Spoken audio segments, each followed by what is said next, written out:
बिस्मिल्लाहिर्रहमानिर्रहीम। अस्सलाम वालेकुम डियर स्टूडेंट्स, कैसे हैं आप?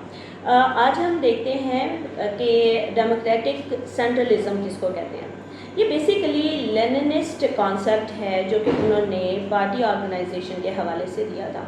अब इसका मतलब ये है कि पार्टी ऑर्गेनाइजेशन के अंदर रहते हुए there should be a balance between freedom और स्ट्रिक्ट यूनिटी होनी चाहिए एक्शंस के ऊपर।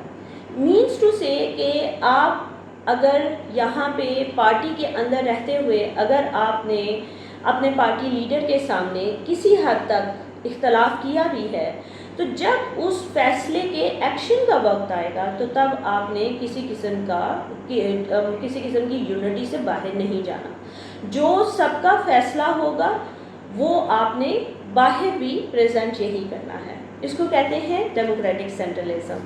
Thank you.